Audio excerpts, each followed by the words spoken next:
여호와께서 모세와 아론에게 말씀하여 이르시되 이스라엘 자손은 각각 자기의 진영의 군기와 자기의 조상의 가문의 기호 곁에 진을 치되 회막을 향하여 사방으로 치라. 동방 해 돋는 쪽에 진칠 자는 그 진영별로 유다의 진영의 군기에 속한 자라. 유다 자손의 지휘관은 암미나답의 아들 나손이요 그의 군대로 계수된 자가 74,600명이며 그 곁에 진칠 자는 이사갈 지파라. 이사갈 자손의 지휘관은 수알의 아들 느다넬이요 그의 군대로 계수된 자가 54,400명이라. 그리고 스불론 지파가 스불론 자손의 지휘관은 헬론의 아들 엘리압이요 그의 군대로 계수된 자가 57,400명이니 유다 진영에 속한 군대로 계수된 군인의 총계는 186,400명이라. 그들은 제1대로 행진할지니라. 남쪽에는 루벤 군대 진영의 군기가 있을 것이라. 루벤 자손의 지휘관은 스데울의 아들 엘리수리요 그의 군대로 계수된 자가 46,500명이며 그 곁에 진칠 자는 시므온 지파라. 시므온 자손의 지휘관은 수리삿대의 아들 슬루미엘이요 그의 군대로 계수된 자가 59,300명이라. 또 갓 지파라. 갓 자손의 지휘관은 루우엘의 아들 엘리아삽이요 그의 군대로 계수된 자가 45,650명이니 루벤 진영에 속하여 계수된 군인의 총계는 151,450명이라. 그들은 제2대로 행진할지니라. 그 다음에 회막이 레위인의 진영과 함께 모든 진영의 중앙에 있어 행진하되 그들의 진친 순서대로 각 사람은 자기의 위치에서 자기들의 길을 따라 앞으로 행진할지니라. 서쪽에는 에브라임의 군대의 진영의 군기가 있을 것이라. 에브라임 자손의 지휘관은 암미후세 아들 엘리사마요 그의 군대로 계수된 자가 45,000명이며 그 곁에 므낫세 지파가 있을 것이라. 므낫세 자손의 지휘관은 부다술의 아들 가말리엘이요 그의 군대로 계수된 자가 32,200명이며 또 베냐민 지파라. 베냐민 자손의 지휘관은 기드오니의 아들 아비단이요 그의 군대로 계수된 자가 35,400명이니 에브라임 진영에 속하여 계수된 군인의 총계는 108,100명이라. 그들은 제3대로 행진할지니라. 북쪽에는 단 군대 진영의 군기가 있을 것이라. 단 자손의 지휘관은 암미삿대의 아들 아이에셀이요 그의 군대로 계수된 자가 62,700명이며 그 곁에 진칠 자는 아셀 지파라.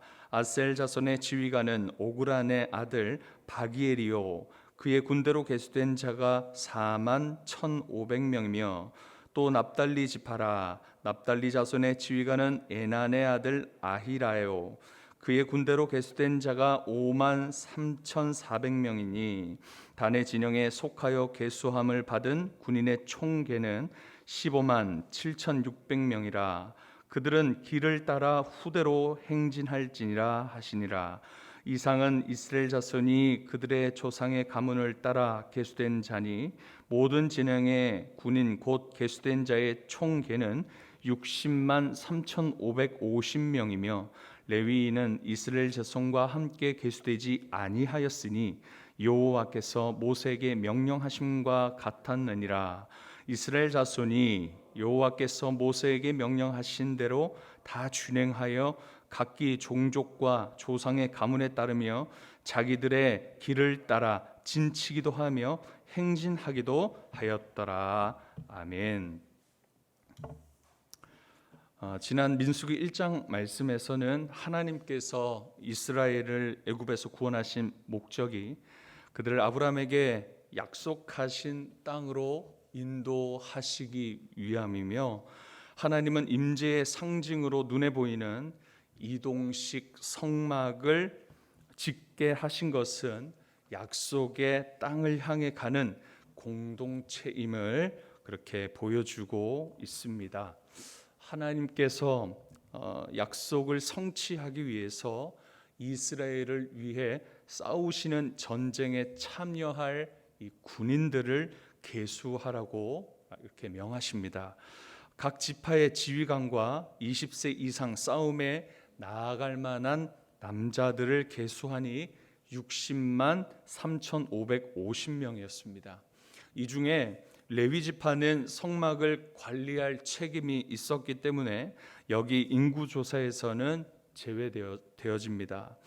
레위 지파는 이스라엘이 전진할 때마다 성막을 해체하고 성막과 물품들을 운반합니다.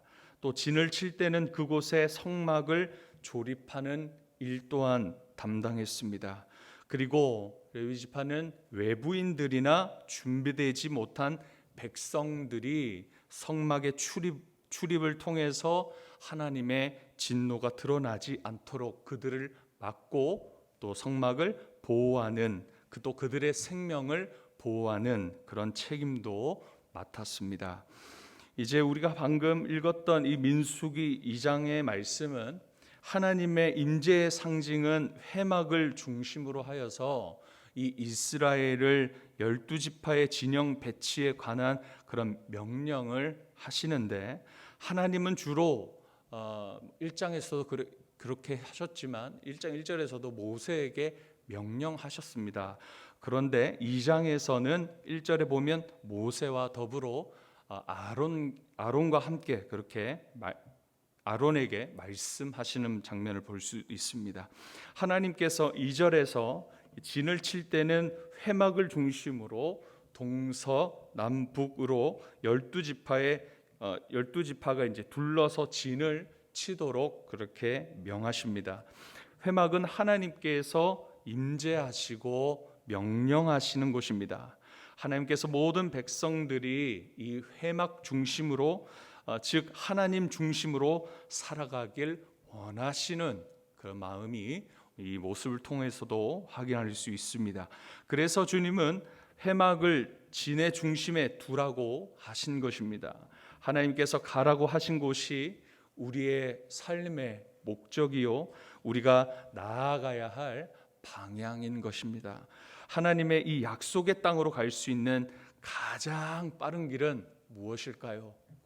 하나님의 말씀, 그리고 하나님이 우리의 삶의 중심에 주님을 두고, 하나님을 두고 주님의 그 말씀을 그대로 순종하는 길밖에 다른 길은 없습니다. 3절 이후부터는 동서남북에 각각의 편성되어지는 지파들을 소개하고 있습니다. 이 이스라엘의 12지파는 4개의 진영으로 구분하여서 한 진영마다 3지파씩 하여 한 팀을 이루어 그렇게 구성되어집니다. 약속의 땅은 어느 방향입니까? 동쪽입니다. 동쪽. 이 동쪽을 선봉의 자리로 선 지파는 유다 진영입니다. 여기에 속한 지파는 유다, 이사갈, 스불론 지파입니다. 회막을 중심으로 유다 지파를 시작으로 하여서 시계 방향으로 동남, 서북 이렇게 순서로 진영을 소개하고 있습니다.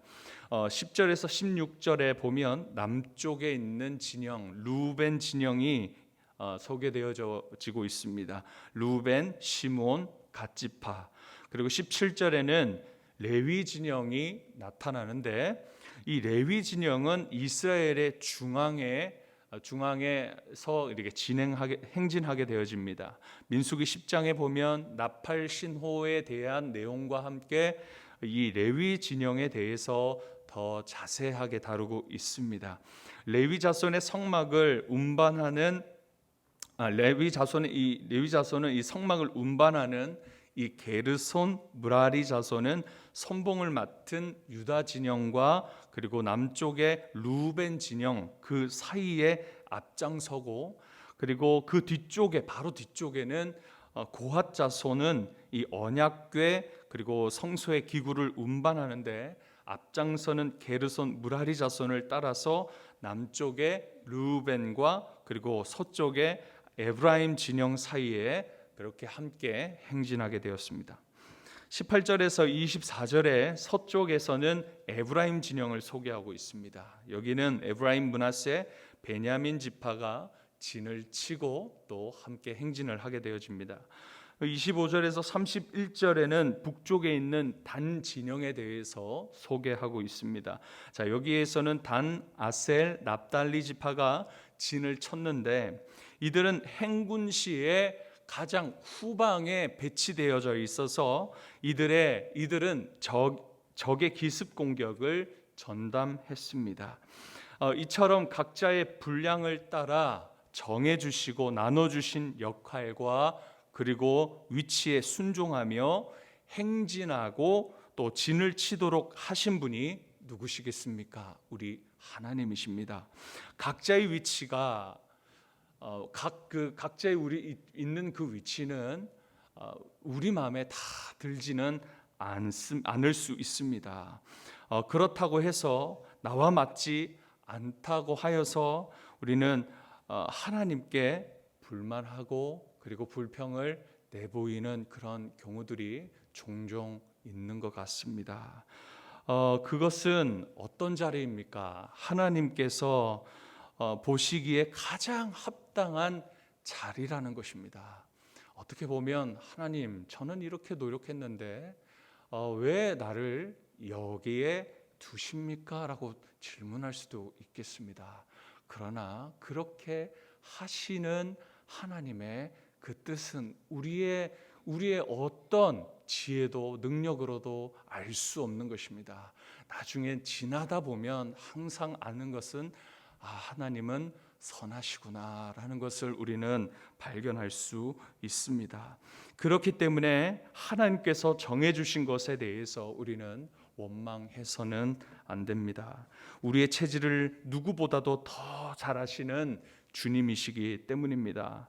나보다 더 나 자신에 대해서 잘 아시는 우리 주님께서 가장 필요한 자리에, 내가 있어야 할 자리에, 내가 꼭 그곳에 있어야지만 하는 그 자리에 우리를 세워주심을 믿고 최선을 다해서 봉사하고 섬기는 그런 모습으로 나아가시기를 소망합니다.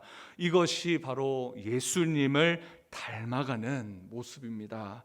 이 세상에 우리를 위해서 보내심을 받으신 우리 주님이십니다. 우리 예수님은 단 한 번 불평하시지도 않으셨습니다. 죽기까지 그 길을 걸어가셨습니다. 우리 주님은 하나님께서 보내주신 그 위치에서 최선을 다하셨습니다. 욕도 얻어먹으시고 채찍질도 당하시고 손가락질도 당하시고 늘 항상 불편한 그런 가시방석 위에 앉아 있듯이 그렇게 사셨습니다. 힘들어도 끝까지 감당하셨고 포기하고 싶으셨겠지만 하나님 아버지 원대로 되기를 기도하셨습니다. 그분이 바로 우리 주님이십니다.